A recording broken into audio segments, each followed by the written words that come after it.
Hello everyone. If you like what I'm doing here, please consider subscribing, liking, and commenting. It would really help the channel out quite a bit. Thank you very much. The CBS Radio Mystery Theater presents...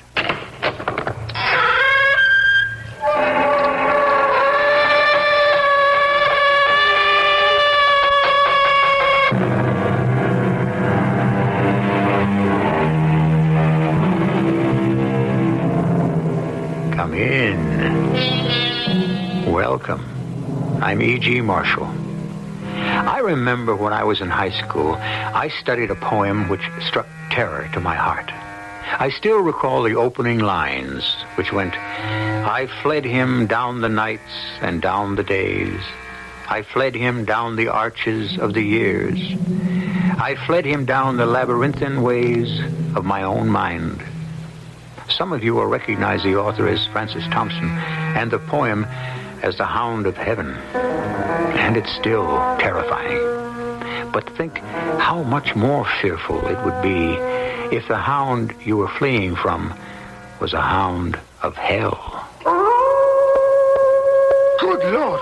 Watson, what's that? I don't know, Sir Henry. Some sound they have on the moor, I think. Don't coddle me, Watson. When the people of the moor hear that cry, what do they say it is? They say it's the cry of the Hound of the Baskervilles, seeking its prey.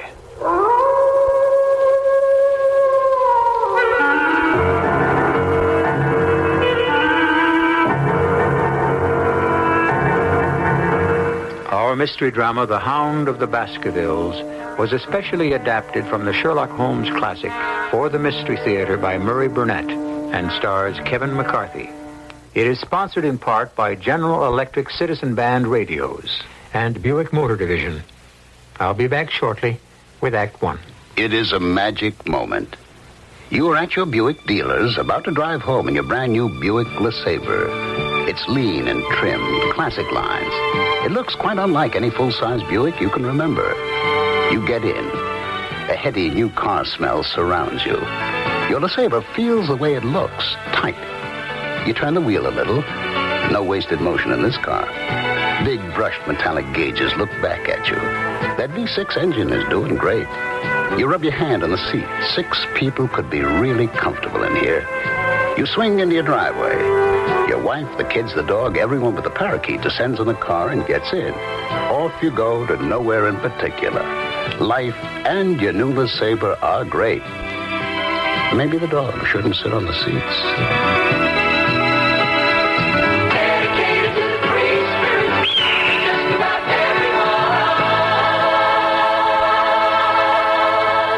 Spring cleaning time is approaching, so now's the time to take advantage of the March bargain of the month from True Value hardware stores.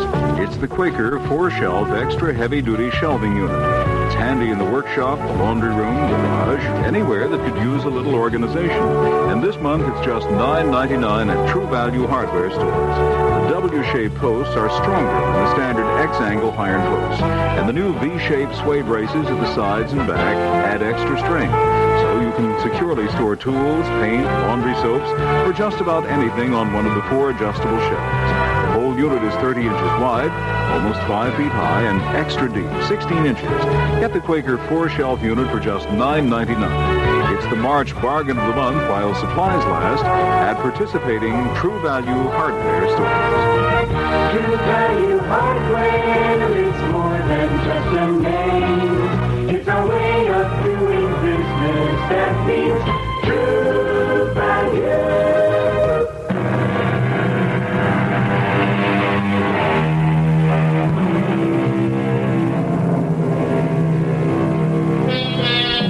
The mantle of immortality is elusive and unpredictable. 2 fictional characters created at the turn of the century by Arthur Conan Doyle have become undying legends.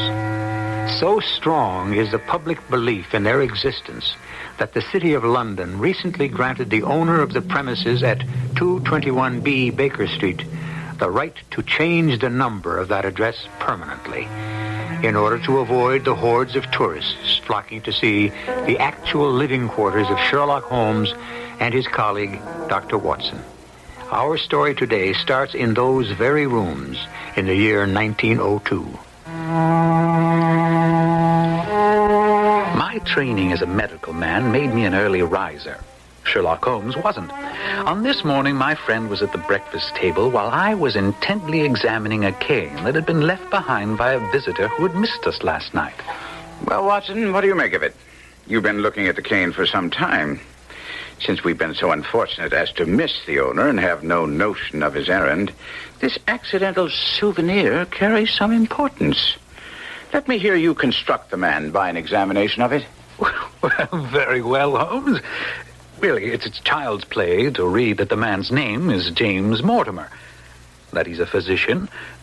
But I would go further and say he's an elderly country practitioner who does a great deal of his visiting on foot because the end of this stick is very heavily worn down. Excellent, Watson. Now, the stick was given to him by the Friends of the CCH, which I take to be the Something Hunt, a local group to whom he's possibly given some assistance. Now, has anything escaped me? Now, here, let me have a look at it, Watson. Well, I trust there's nothing of importance I've overlooked. No, Watson. This man is certainly a country practitioner who walks a great deal. Then I was right. To that extent. But since we know that the man is a doctor, isn't it likely that presentation to him would come from a hospital rather than a hunt? And when we see the initials CCH, does not Charing Cross Hospital leap to the mind? Can we not also infer that such a presentation would be made at the time he left? Perhaps to practice in the country. And since the date is on the stick, and it's only 5 years ago, it's highly unlikely that an elderly, well-established physician would go into country practice. So, we now have a young fellow, amiable, unambitious, and possessor of a favorite dog, which I should say is larger than a terrier and smaller than a mastiff. Come, Holmes. Well, the dog is too much. No, not at all. If you'll observe these tooth marks in the middle of the stick, where the dog has been accustomed to carry it. The dog's jaw is too broad for a terrier and not quite broad enough for a mastiff. It may well be... It is. A curly-haired spaniel. My dear Holmes, how can you possibly be so sure of For that? the very simple reason that I see the dog itself on our doorstep. And there is the ring of its owner, and we shall soon discover why he has come to see us. The appearance of our visitor was a surprise to me because although Holmes had correctly deduced his age, his back was already bowed, and he walked with a forward thrust of his head. As he entered, his eyes fell upon the stick in Holmes's hand, and he ran to it with an exclamation of joy. Ah, I'm so very glad. I wouldn't want to lose that stick for the world. A presentation, I see. Yes, indeed. From Charing Cross Hospital? From some friends there on the occasion of my marriage. Ah, dear, that's bad.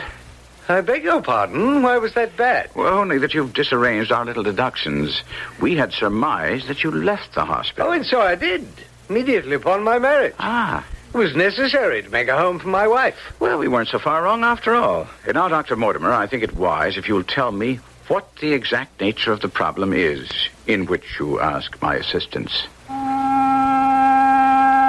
And then, to my astonishment, the physician took a worn and ancient manuscript from his pocket and read to us a most horrifying tale concerning the manor of Baskerville, located in Devonshire, and the origin of a curse on the Baskerville line. The manuscript told of the abduction of a young girl on Michaelmas Eve and locking her up in Baskerville Hall. The girl, being both courageous and ingenious, dared to escape from an upper floor by clambering down the ivy and then setting off across the moors towards her home. Upon discovering that the maiden had indeed escaped, Hugo Baskerville became as one possessed, and he cried aloud before his companions that very night he would render his body and soul to the powers of evil if he might overtake the girl with the hounds he would set upon her. Excuse the interruption, Doctor, but you're certain of the authenticity of this document? Oh, absolutely, Mr. Holmes. It's in the form of a letter from the third Hugo Baskerville to his sons, explaining why they should fear going out on the moors at night. I see. I presume that manuscript gives a reason. Oh, it most certainly does. The Hound. The Hound of the Baskervilles. If you let me continue. Hugo's companions, riding after him across the moors, came upon a night shepherd. A man so crazed with fear that he could scarce speak. He told the riders that he'd not only seen the maid running for her very life, but also Sir Hugo on his black mare and running mute behind him, such a hound of hell as God forbid should ever be at my heels. Well, I come to the close, Mr. Holmes. It says here, the 3 riders came upon the body of the maid, dead from fatigue and fear, and also the body of Sir Hugo Baskerville, with a great black beast, larger than any mortal hound, ravening at Sir Hugo's throat with its jaw dripping blood. Well, such is the tale, my sons, of the coming of the Hound, which is said to have plagued the Baskerville family so sorely ever since. Well, Mr. Holmes, don't you find it interesting? Only to a collector of fairy tales. Well, then how would you classify this newspaper account in the Devon County Chronicle of 3 weeks ago? 3 weeks ago. Regrettable death of Charles Baskerville. Body found at famed Yew Alley of Baskerville Hall. Pronounced dead by his friend and physician, James Mortimer, that's you. Coroner's verdict, cardiac exhaustion. Despite some strange aspects of the death... Well, now, Dr. Mortimer, everything seems straightforward, but evidently you entertain some doubts in the matter. Something you didn't state to the press or at the inquest? Yes, Mr. Holmes. When I first saw the body, Sir Charles lay upon his face, his arms out, fingers dug deep into the ground, and his features convulsed into such a grimace of terror that I, his best friend and physician, hardly recognized him. Dear me, no physical injuries? None.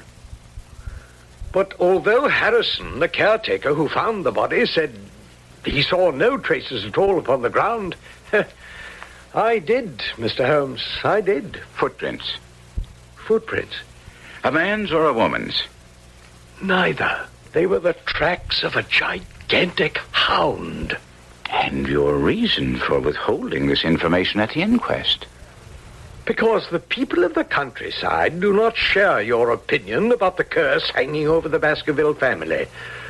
Sir Charles himself believed in it, and I certainly had no wish to add fuel to the flames. Besides... Yes? Well, there's a realm in which the most acute and most experienced of detectives is helpless. You mean the supernatural? Well, I confine my investigations to this world, and I cannot understand why you are now consulting me. Well, I came to ask your advice about what I should do with the heir, the new Sir Henry Baskerville, who arrives in Waterloo Station in exactly 1 hour. Meet him, take him to a good hotel, and both of you come back here tomorrow at noon. Mr. Holmes, Dr. Watson, This is Sir Henry Baskerville. How do you do? I'm all at sea. I have been ever since I got the news of my uncle's death and my inheritance. And I had no idea Uncle Charles was so well fixed. Dr. Mortimer, as the executor of the estate, can you tell us, are there any other claimants? No, sir. And then this morning, I find this note at my hotel, and one of my brand new boots is missing. May I see the note? Of course. Dime novel stuff, if you ask me. As you value your life or reason, keep away from the moor. We must all agree there's nothing supernatural about this. Now, the missing boot? A brand new pair. I bought them just yesterday. Left them outside my hotel door to be polished, and one of them's gone this morning. I can only tell you that there's no devil in hell and no man upon earth who can prevent me from going to the home of my own people. And so it was arranged that on Saturday I was to accompany Sir Henry and take up residence with him at Baskerville Hall. because Holmes was insistent that someone be with Sir Henry at all times. When Holmes and I called to pick up Sir Henry at his hotel Saturday, we found the young baronet in a rage. I won't be played for a sucker in this hotel. You still haven't located your boot, Sir Henry? But this is a different one. What? I got the other one back, and now I'm missing an old black one. I'm beginning to think this hotel is nothing but a den of thieves. I think it's very odd and damnably dangerous. Mr. Holmes, if you know something, you should inform us so that we may... Dr. Mortimer, I know only that you were concerned about the safety of Sir Henry, and quite rightly so. I also know that someone knew that you were in this hotel and saw fit to warn you to keep away from Baskerville Hall and the moor. Now, we all know that there were extremely suspicious circumstances surrounding the death of Sir Charles Baskerville. I therefore suggest that anything out of the ordinary, such as the curious incidents with the boots, must be taken very seriously. Well, surely you must be joking about the boots, Holmes. I fail to see... My dear Watson, did you bring your revolver as I asked? Of course. Good. Carry it at all times. I confess, your instructions are making me nervous. They should have precisely the opposite effect. Now, Dr. Mortimer, as executor of Sir Charles' will, you know the exact amount of the estate. Is it considerable? Well, I should say that a sum in excess of £740,000 is indeed considerable. Dear me. That is a stake for which a man might well play a desperate game. In the event something happens to Sir Henry, who stands to inherit? A distant cousin named James Desmond. And if you have any suspicions in that direction, let me inform you, he's a clergyman in his 70s. Thank you. Now, Watson, I want complete and daily reports from you. When the crisis arises, as it surely will, I will direct you how to act. Now, gentlemen, goodbye and Godspeed.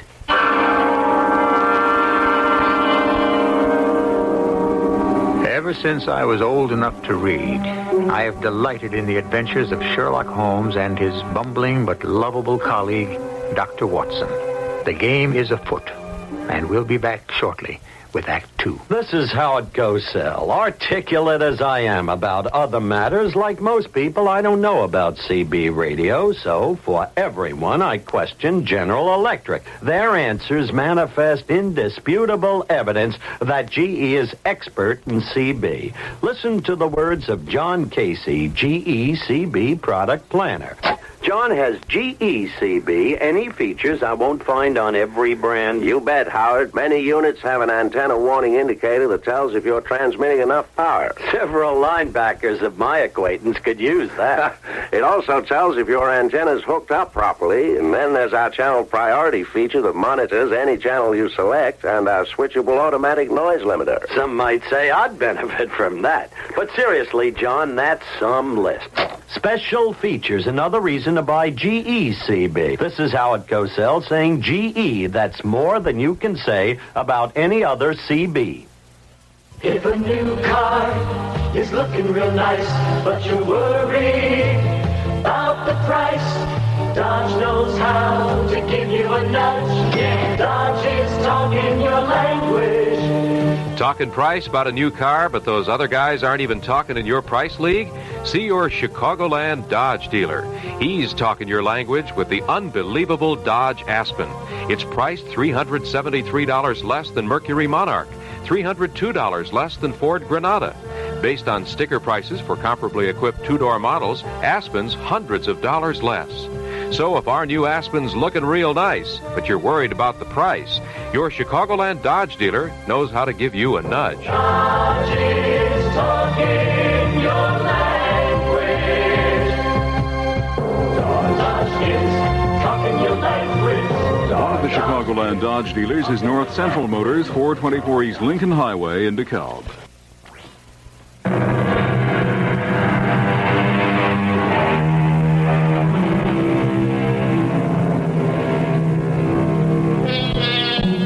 One of our most successful writers of modern detective stories once made a terrible pun, but a perceptive comment on Sir Arthur Conan Doyle's stories about Sherlock Holmes. It went this way: be they ever so humble, there's no police like Holmes. I agree wholeheartedly.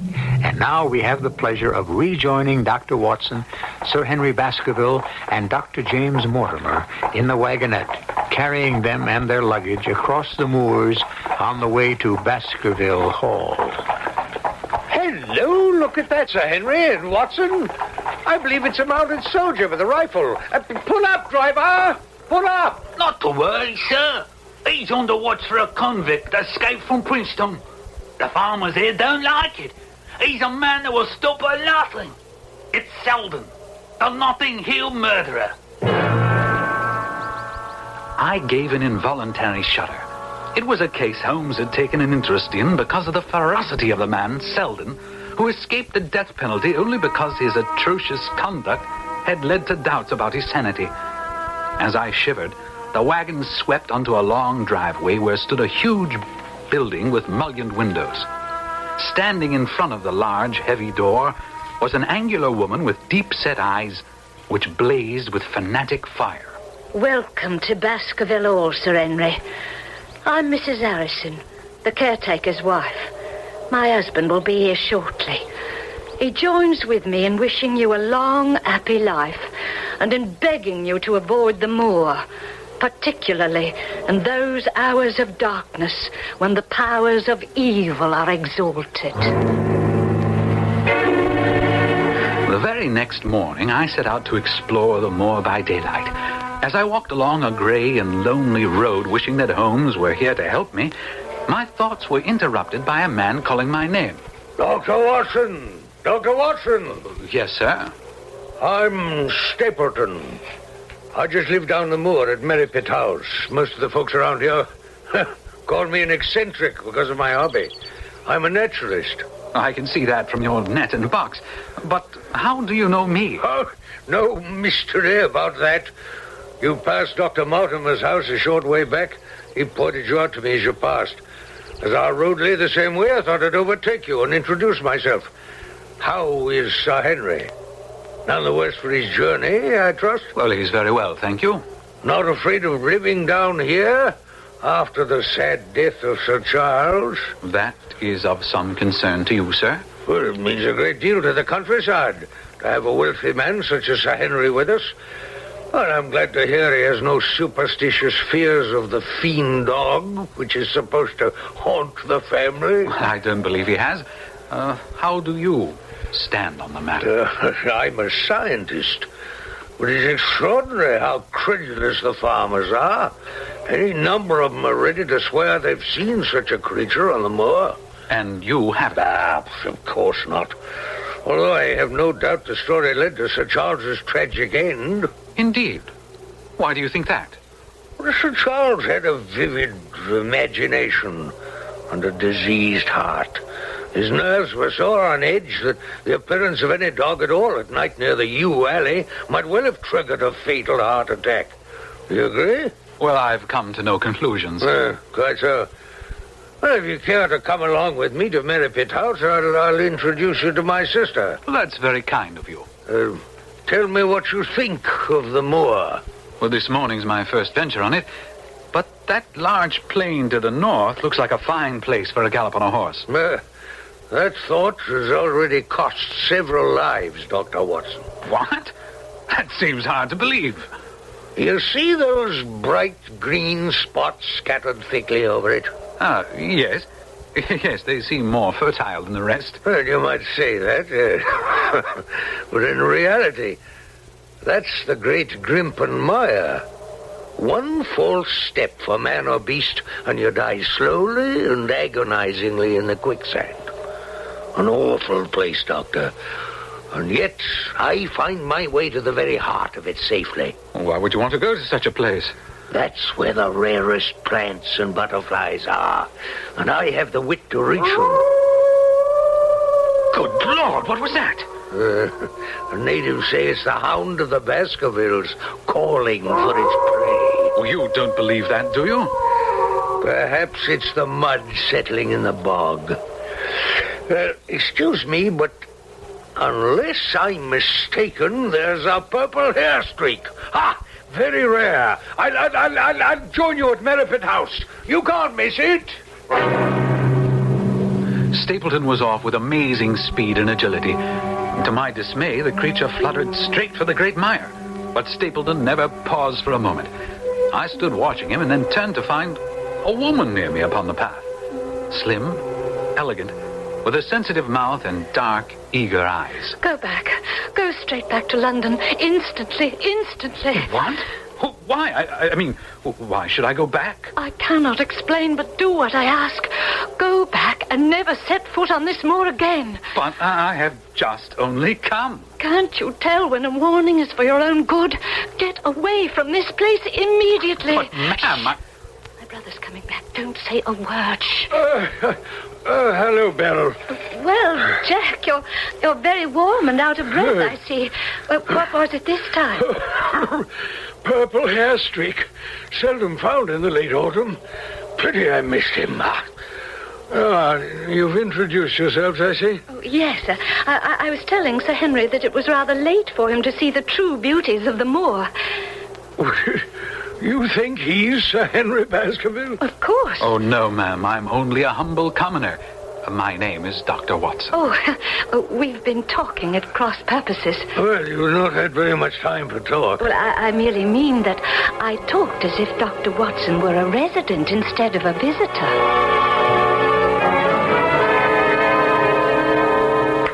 I chose this out-of-the-way spot to settle down in, Doctor, because it offers an unlimited field of work in the areas of botany and zoology.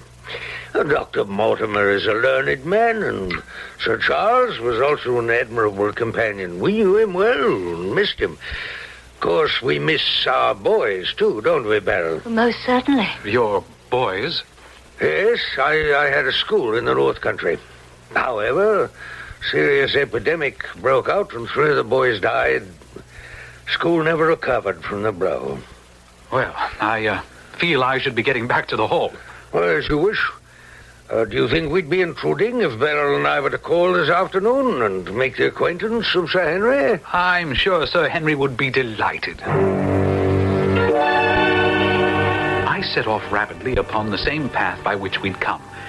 But there must have been some shortcut, because before I reached the road, I was astounded to see Miss Stapleton sitting upon a rock by the side of the track. I've run all the way in order to cut you off, Dr. Watson, and to tell you to forget what I said. I must not stop, or my brother will miss me. Now, hold on a moment, please. Sir Henry's welfare is a close concern of mine. Why were you so eager he should leave here? Well, my brother and I were very much shocked by the death of Sir Charles. We all know the story of the Hound, and I felt he should be warned. But the Hound's story is nonsense. No, I happen to believe it. Now, I must go back. No, just one more question. Why did you not wish your brother to know about the warning? My brother's most anxious to have the hall inhabited. He thinks it is for the good of the people here. He'd have been angry if he knew I'd urged Sir Henry to leave. My dear Holmes, I am writing to report that I have solved one riddle, only unfortunately to come up with another. You may recall my mentioning to you that I believed I heard a woman sobbing during the first night I spent at Baskerville Hall. I mentioned this to Sir Henry, and we agreed that if I heard anything this night, I should wake him and we would investigate together. Along about 2 o'clock in the morning, I heard stealthy footsteps going past my door. I was out of bed in a flash and waited until they'd passed. I went to Sir Henry's room and tapped softly our prearranged signal.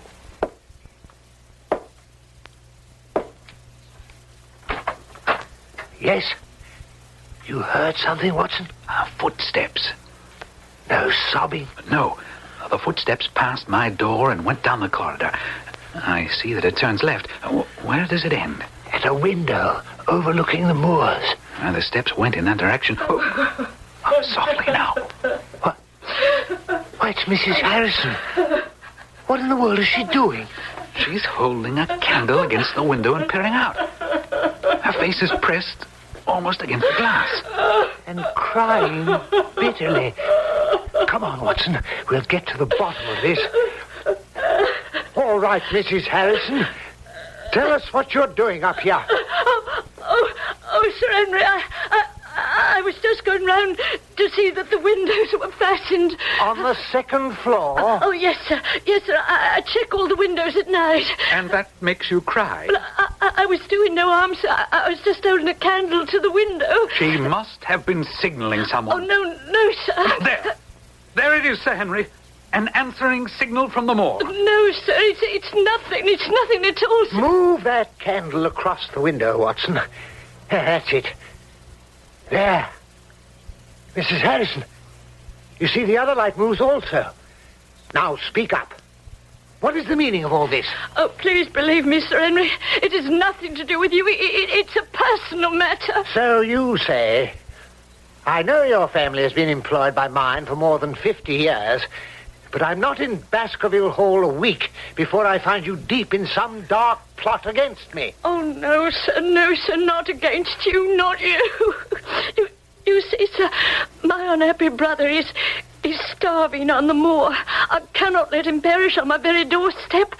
This light is a signal that food is ready for him, and his light is to show me and my husband the spot to which to bring it. Good Lord. Then your brother is... Yes. The escaped convict, Selden, the evil Notting Hill murderer. He is my brother. We took the weeping unfortunate woman to her husband and left her.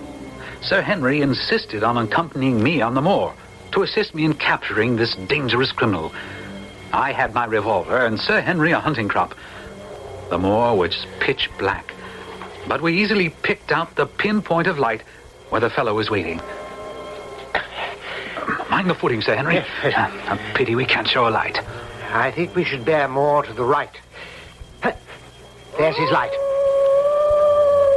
Watson, what's that? I don't know. A sound they have on the moor. I heard it once before. Don't coddle me, Watson. That was the cry of a hound. They say it's the cry of the Hound of the Baskervilles. Do you believe that, Watson? No, but I think that we should forget our expedition. No, by thunder, whatever that cry was, it came from far away, near the mire. We must continue and get that convict. I don't think that's wise. I urge you to return to the hall. You don't believe in this hellhound, and neither do I. Come on, man. Well, I'm charged with your safety. Holmes would never forgive me if something happened to you while you were in my care. While we stand here jawing, our man will get away. Now, come on. No, I cannot allow it. You can't prevent it. Well, either you come back to the hall with me now, willingly, or I shall be forced to knock you down and carry you back. Now, which shall it be? Each of us carries within us the seeds of our own destruction. It would appear that Sir Henry Baskerville was no different. His pride was driving him to disregard the advice of those who were there to protect him. We'll be back with Act 3 and his decision in just a little while. Here in my hand is a little capsule. It's Contact. It contains enough cold medicine to help relieve cold symptoms caused by every known virus. Think about that the next time you're sick. Sneezing, dripping, all clogged up. Then let us help you with real medicine, like Contact. We're #1 in the whole world. Give your cold to Contact. Real medicine for real cold. Take only as directed. Dune, the desert planet, has begun to grow green and lush. The 9-year-old royal twins are being groomed as messiahs. But there are those who do not think the Imperium needs messiahs. Where are the royal twins? Get them. Get the Children of Dune. Children of Dune, Frank Herbert's best-selling climax to the classic Dune trilogy. Now a Berkeley paperback. Get the Children of Dune. This is WBBM Chicago. Is your bank open when you're busy and closed when you're not? Northwest Federal Savings knows that a good place to save is ready for you when you're ready. So Northwest Federal Savings is open 63 hours a week in all the places you might be. Because there are 5 convenient Northwest Federal Savings Centers throughout Chicagoland's great Northwest Territory. If you're shopping around 6 Corners, there's a Northwest Federal west of Cicero Avenue on Irving Park. Saving in Des Plaines, Northwest Federal's just east of the Tri-State on Dempster. Cashing a check in Norridge. Northwest in the Harlem Irving Shopping Center. Live near Edison Park? Save at Northwest just east of the train station. Looking for a loan in Arlington Heights? We're at Algonquin and Gulf. 5 convenient Northwest Federal Savings locations for all of your savings needs. Open 63 hours a week to satisfy them all. Northwest Federal Savings keeps the best hours yours. Northwest Federal Savings Time, 63 hours a week.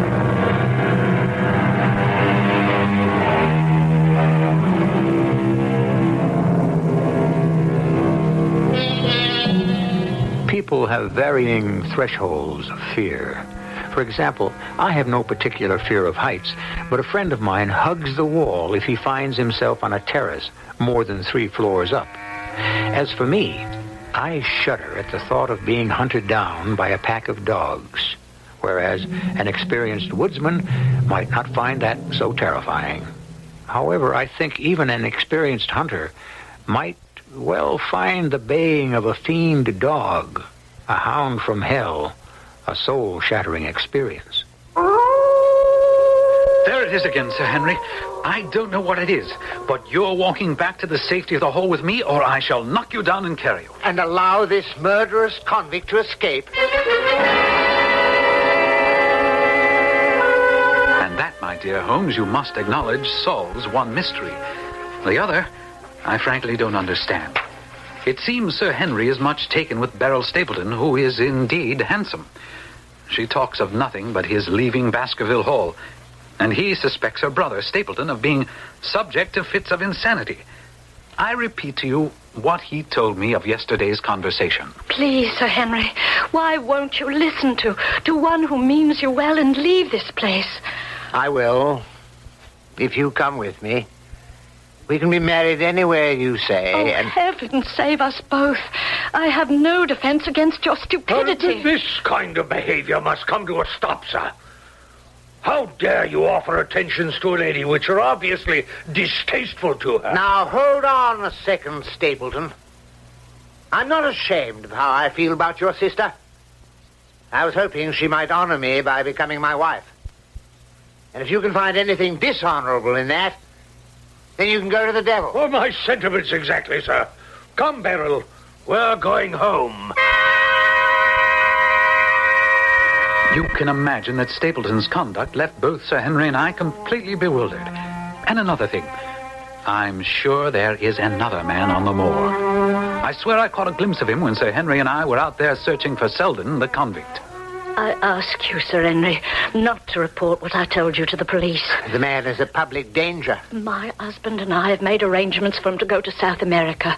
If you don't inform the police, he can lie safely on the moor until the ship sails. That is, if he can stay out of the way of the other man who hides on the moor. What other man? Whom are you talking about? Gently, Watson. I only know what my brother told me. There's another man in hiding out there. My brother says he seems to be playing some game of his own. Did he say where he saw this man? Around the old stone huts where the old folk used to live. About my brother, Sir Henry. Are you going to inform the police? What do you say, Watson? Well, if he were safely out of the country, it would relieve the taxpayers of a burden. Oh, Lord bless you, sir. Oh, thank you, sir. I swear he'll go and you will never hear from him again. And Holmes, no sooner had we gotten done with Mrs. Harrison than Stapleton was upon us with an explanation of his strange behavior of the other day. I would ask you to let bygones be bygones and understand my sister is everything in my life. We've always been together. Yes, but surely you must have thought that someday a beautiful woman like Beryl would naturally... Marry? Leave me alone? Oh, of course. But when I was faced with the reality, it came as such a shock that I really wasn't responsible for what I said or did. I understand completely. That relieves me greatly because, in that case, I'm going to ask a favor of you. Yes? Give me some time to become accustomed to the situation. Well, how do you mean? I will withdraw all opposition if you give me 3 months before claiming her love. After that time, I shall have prepared myself for losing her, and if she's willing, she can become your wife. I myself was determined to discover the identity of the other man hiding on the moor. And early that evening, I went to examine the abandoned stone huts where Mrs. Harrison said her brother believed the man to be lurking. I approached one of the huts, closed my hand over the butt of my revolver, and entered quickly. The place was empty, but there were distinct evidences that it was being used. As I looked around the remains of a meal, I heard a stone click. Then a figure loomed in the doorway. It's a lovely evening, my dear Watson. I really think you'll be more comfortable outside than in. Holmes! I was never happy to see anyone in my life. Or more astonished, eh? Please be careful with that revolver. I thought you were busy working in London. That was what I wished you to think. By keeping you in the dark, I've been able to pursue my inquiries freely. And I've uncovered some information which will lead us to the villain. And all my reports have been wasted. Not at all, not at all. I have them with me, and they helped me immeasurably. For instance, they've led me to the vital bit of information. The vital bit of information, my friend. The lady passing as Jack Stapleton's sister is really his wife. Good heavens, Holmes. Are you sure? Thanks to you, Watson. In all the pack of lies that Stapleton told you, he dropped one grain of truth. He was once a schoolmaster in the north of England. A check of scholastic agencies turned up the evidence I just passed on to you. But why? Why this deception? Because he foresaw that she would be much more useful to him in her character as a free woman. But what does it all mean, Holmes? What is Stapleton after? It's murder, Watson. Refined, cold-blooded, deliberate murder. But my nets are closing in on him, even as his are closing on Sir Henry. Another day or two at the joust, and we'll have him. Good Lord, Holmes! The Hound! Which way did it come from? There, near the Black Door. Come, Watson. We must not be too late. Not now. Faster, Watson. Faster.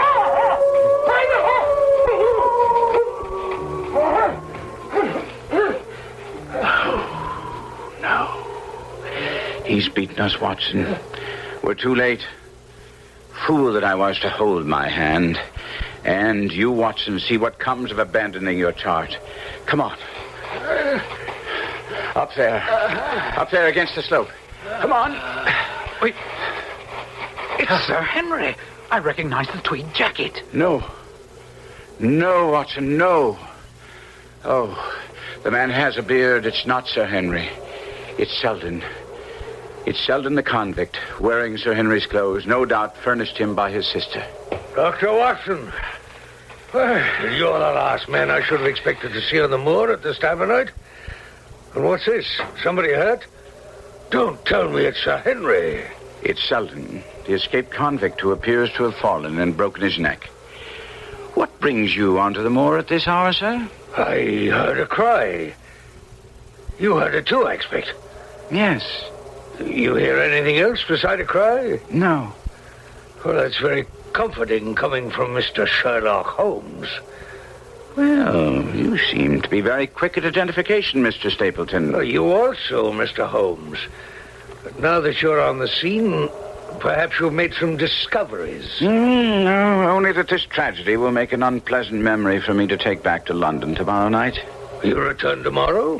That's my intention. Does that mean you already have a solution to the strange events which have been troubling all of us here on the moor? No. Any investigator needs facts, not legends or rumors. No, on the whole, this has not been a satisfactory case.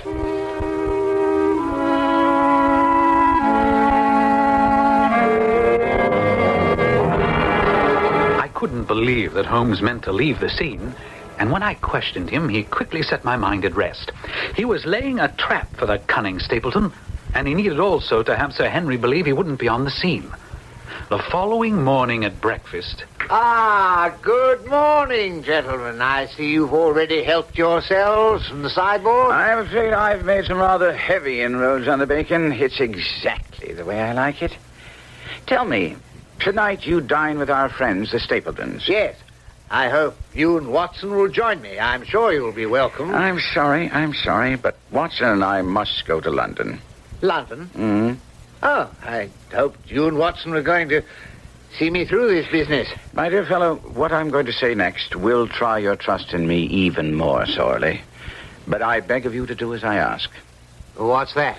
After you dine, walk back to the hall across the moor. What? Hmm?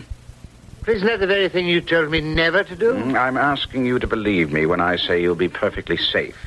But it's essential that you do it. Of course, Holmes and I would be hiding along his path to Baskerville Hall, but we did not tell him that. Careful, Watson. Oh, look over at the Grimpen Mire. Isn't that fog hanging over there? It is indeed, Holmes. Damnation. And it's moving toward us. Our success and even Sir Henry's life hang on his coming out before the fog is over the path. Oh, thank heaven. He's coming now, whistling in the dark. And I can't say I blame him. Look after him, Watson. Get your revolver. Good Lord, Holmes! What is it? A creature from hell! Watson, shoot!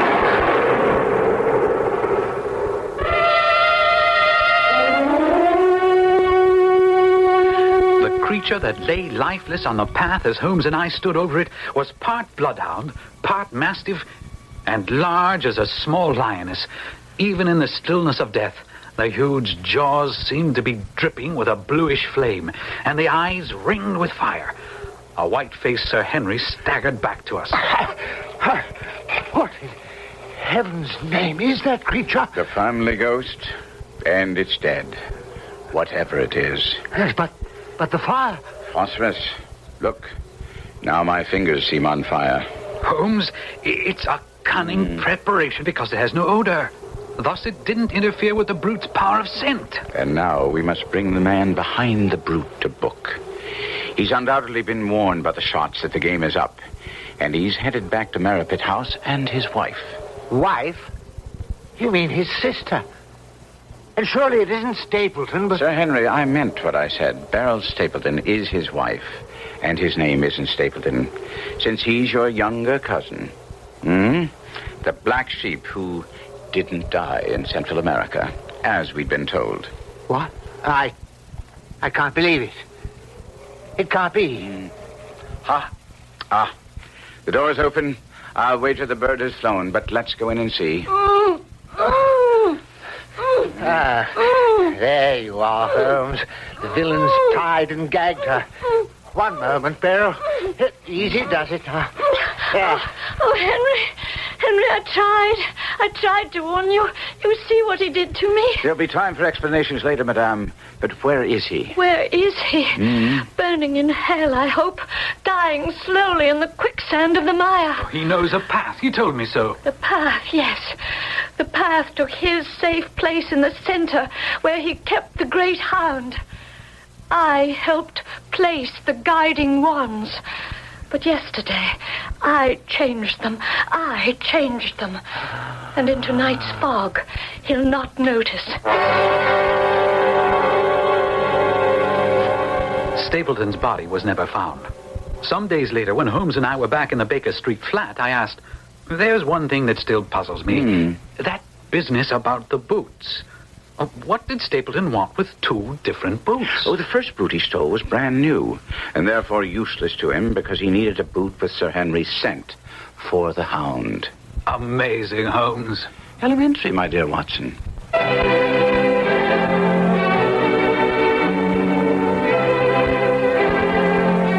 What is even more amazing is the fact that Sir Arthur Conan Doyle, the man who created the greatest detective of all time, a man whose cool, incisive reasoning served as a model for hundreds of lesser detectives, was himself a dupe of the spiritualists. He was constantly fooled and defrauded by mediums, and was laughed at by the world for relaying a message from Houdini's dead mother to Houdini. Only the message was in English, a language Houdini's mother never knew. I'll be back shortly.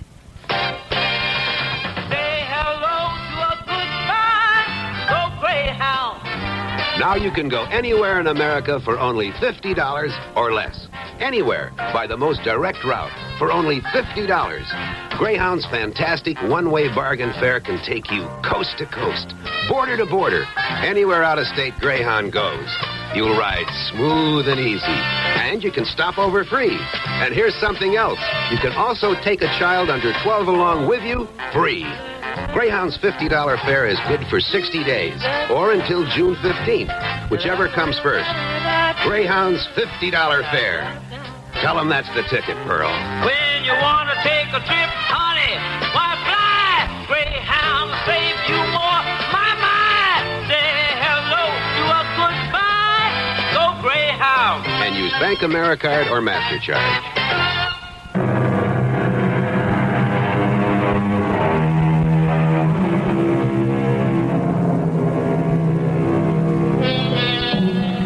The record shows that Doyle, tired of writing Sherlock Holmes stories, and attempted to kill off his popular detective by having him thrown over the Reichenbach Falls. Popular demand, however, forced a reluctant Doyle to bring Holmes back. Our cast included Kevin McCarthy, Lloyd Battista, Carol Teitel, Robert Dryden, and Court Benson. The entire production was under the direction of Hyman Brown. Radio Mystery Theater was sponsored in part by Contact, the 12-hour cold capsule. This is E.G. Marshall inviting you to return to our Mystery Theater for another adventure in the macabre. Until next time, pleasant dreams.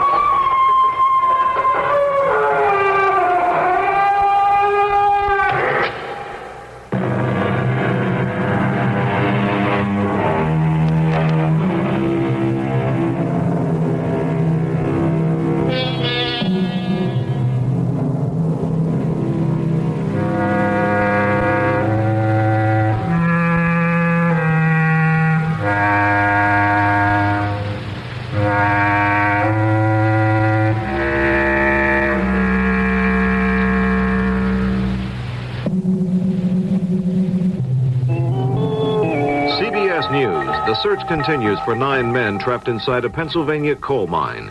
This is Doug Poling reporting on the CBS radio network. 1 man was killed when water broke through the walls and into a tunnel inside the Cucker Company coal mine at Tower City, Pennsylvania. About 100 men were working some 5,000 feet inside the mine when the walls broke. 9 of them are still trapped. The rescue effort is slow and tedious. More from Jane Miller of station WHP in Harrisburg. A special team of rescuers began their search for the trapped miners late this evening after other groups of company miners could not locate them. All rescue efforts are hindered by the debris and mud that is scattered throughout the mine following this afternoon's sudden flooding. Workers are now trying to crawl through another passageway and then dig down to the place where the men are believed to be trapped. Officials say the victims' only hope is if they reached an air pocket, which is believed to be unlikely. No contact with the victims has yet been made. Relatives of the miners are standing outside the tunnel, watching railroad cars filled with debris come out of the mine entrance. Jane Miller for CBS News in Harrisburg, Pennsylvania. More news in a moment. Yeah, it's a good feeling, a good feeling. Oh. Yes, it's a good feeling, a good feeling. Have mercy.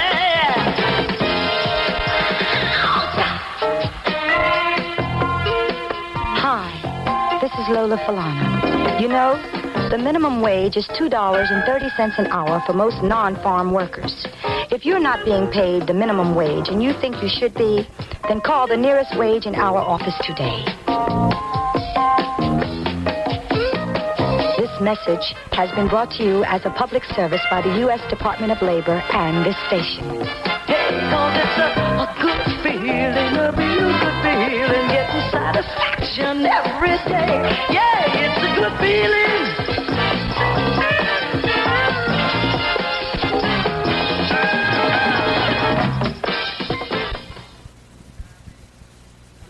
President Idi Amin of Uganda Tuesday night recalled his UN ambassador to Kampala. The ambassador said Amin wants to discuss UN Secretary General Kurt Waldheim's appeal for an investigation into the deaths of 3 prominent Ugandans, including the Anglican Archbishop. The State Department says it has canceled contingency plans to airlift some 240 Americans out of Uganda following a mean statement that the Americans can leave at will. A State Department announcement said, "Our concern for Americans in Uganda has eased." President Carter Tuesday night asked the nation's governors to join him in setting up a volunteer exchange program. At a White House dinner, the president said his idea is to send Americans abroad and bring foreigners to this country to promote common understanding. Mr. Carter says he'll try to get the program going very soon. We're going to try maybe a few trips this first year, but eventually we'd like to have it be kind of a massive exchange of people going back and forth from the United States of America and for the other countries around the world. And I particularly want to keep it removed from government. And the only thing that we'll provide is mine and Rosalind's personal involvement in our spare time, and perhaps yours, and the help from the State Department in giving us advice on where to go. And we'll try to provide a little school for the ones who volunteer to go about the country to which the visit will be made. The White House issued a statement calling the project the Friendship Force. No public funds will be involved. Money to finance the journeys will be raised through private channels. The Coast Guard today boarded several Soviet trawlers in the Atlantic checking for violations of the new 200-mile U.S. fishing restrictions. One of the vessels was given a citation for illegal operations in a zone reserved for U.S. lobster fishermen. Off the West Coast, Coast Guardsmen reported little activity by foreign fishing boats. The North Carolina Senate Tuesday defeated ratification of the Equal Rights Amendment. ERA was voted down in spite of telephone appeals from President and Mrs. Carter. It was a blow for advocates of the proposed constitutional amendment, which would prohibit sex discrimination. Now this. Was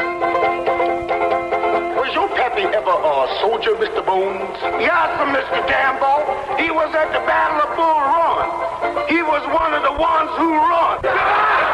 In turn-of-the-century America, a minstrel man was an entertainer who danced, sang songs, and performed in blackface. Most often, he was white. Sometimes he was a black man, imitating a white man, imitating a black man. Harry and Rennie were black minstrels, two brothers who decided to stop shuffling and start strutting. They washed off the burnt cork and painted white lips. They broke a stereotype mold and gave America a ragtime rhythm it never heard before. Minstrel Man, a CBS television network special presentation filled with all the drama of roots. Wednesday evening, March 2nd, 9 p.m. Eastern, 8 p.m. Central. Two Latin American countries are telling Uncle Sam they don't want his money, more than $15 million. Both Argentina and Uruguay are angry because of American aid cuts to those countries due to alleged human rights violations. Argentina says it will not use $15 million worth of U.S. military sales credits. Uruguay says it will reject any amount of economic assistance from the United States. That country received about $200,000 in U.S. development funds in the past year. This is Doug Poling, CBS News. News Radio 78, WBBM, Chicago. We're back in Chicago on News Radio 78. This is Alan Bickley. Tonight's weather outlook, fair and cold. Lows from the 20s near the lake to the teens in the suburbs. Tomorrow, Chicago's skies are going to be cloudy with a high in the upper 30s. Wednesday night, some snow will begin to fall, and it may become mixed with rain or freezing rain. We expect a low around 30 degrees and a high on Thursday in the mid-30s. At Midway Airport now, 26 degrees, 32 at the lakefront, 23 degrees at O'Hare Field. The humidity is 50%, the wind south 7 miles per hour. In the news, Chicago School Superintendent Joseph Hannon and Mayor Michael Belandig met today. Later, Hannon said he was optimistic that the school system's financial crisis can be resolved.